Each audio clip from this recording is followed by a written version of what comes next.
The major key to your better future is you. Don't let your learning lead to knowledge. You'll become a fool. Let your learning lead to action. You can become Build evidence. If you don't have evidence, build skill. If you don't have skill, build discipline. If you don't have discipline, build accountability. And if you don't have accountability, change your environment. Stop complaining about the problem. Start becoming the solution. Every minute you spend complaining is a minute you're not improving.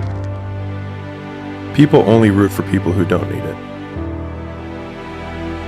Like the amount of times when I was on my lonely path where I was too different from the friends that I had, but not successful enough to be friends with the people that I wanted to be friends with. That's when you want people to root for you. That's when you want people to support you. Once you've already won, people are like, he's amazing, he's so good. But like, that's the time when you need it the least. And so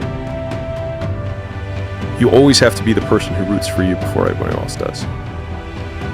And it's usually a single clap in the auditorium for a very long period of time. It is a slow clap that's just you rooting for you. And that visual, I think, is one that you can kind of take because it is. People struggle to do things alone. And the path of the exceptional person is one of an exception, which means that you are not with other people. And rather than fighting that or bemoaning it, see it as an indicator that you're on the right path. Because if everyone else were cheering you on, then it means you're not in the right place, because it means you're just like everyone else, and that's not where you want to be. I said, Woody, what's the secret to success? He said, 85 to 90% of life is just showing up. Show up. If you show up, there's a chance something could happen. You'll be surprised, the little things, the little changes, they add up and they become big things. Change the little things, and over time, you can change your life. A winner knows that he's destined for greatness, and no matter how many people around him tell him to slow down, be careful, watch out, that's too risky, you don't have the genetics, the DNA, the money, the mind, the brain power for that. A winner locks onto their goals and keeps going. That's what the winner does. If you do not have clear goals for your life, you are condemned forever to work for those who do. You see, in life, it's very simple. Either you are working toward the accomplishment of your goals, or you're working toward the accomplishment of other people's goals. Whatever it is that you're doing, I'm telling you right now, man, as a winner, 80% of the time, you're going to feel like you're failing. 15% of the time, you're going to feel like you're just treading water. You just got your nose above the waterline. 4% of the time, you feel like it's fucking over. This is it. I'm about to tap out, but you don't, because that 1% of the time, my friend, that 1% of the time is when you know you're winning. And you go, I'm going to take these 1%ers, I'm going to stack them and stack them and stack them and stack them. And you know what happens when you stack winning over years and decades? You become a formidable force to be reckoned with.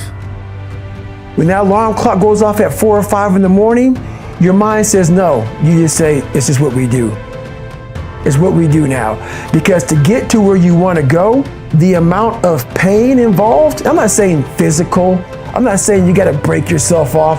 The amount of mental pain of how many times you're going to have to do something that you don't want to do to get to where you want to go.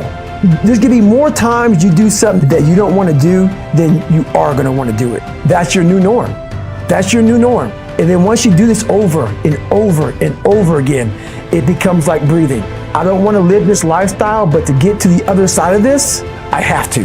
The only way you're ever going to get to the other side of this journey is you have got to suffer to grow.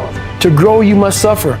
We have the ability to go in such a space if you're willing to suffer, and I mean suffer. Your brain and your body, once connected together, can do anything.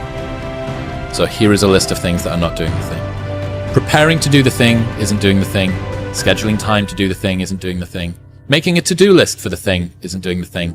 Telling people you're going to do the thing isn't doing the thing. Messaging friends who may or may not be doing the thing isn't doing the thing. Writing a banger tweet about how you're going to do the thing isn't doing the thing. Hating on yourself for not doing the thing isn't doing the thing. Hating on other people who have done the thing isn't doing the thing. Hating on the obstacles in the way of you doing the thing isn't doing the thing. Fantasizing about all of the adoration you'll receive once you do the thing isn't doing the thing. Reading about how to do the thing isn't doing the thing. Reading about how other people did the thing isn't doing the thing. Reading this essay isn't doing the thing.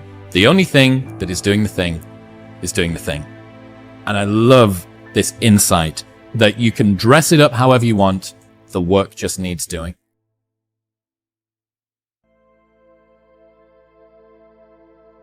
Life is going to play out the way it's going to play out. There will be some good and some bad.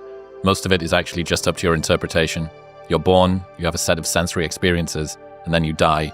How you choose to interpret those experiences is up to you, and different people interpret them in different ways. Yeah, it's the old line about two people walking down the street. They're having the exact same experience. One is happy, one is sad, right? It's a narrative in their heads. It's how they choose to interpret. So I think when I said that, it was a long time ago, I was talking more about having positive interpretations and negative interpretations. But these days, I think it's better just not to have any interpretations. And to just allow things to be. You're still going to have interpretations. You can't stop it, and nor should you try. But even that having an interpretation is just a thing you could leave alone. Yeah, I really want to try and just dig in a little more to the best way to remind people that they should value their time. Just how brief it is, that the time that you spend ruminating, being distracted, fears of the past, regrets. Well,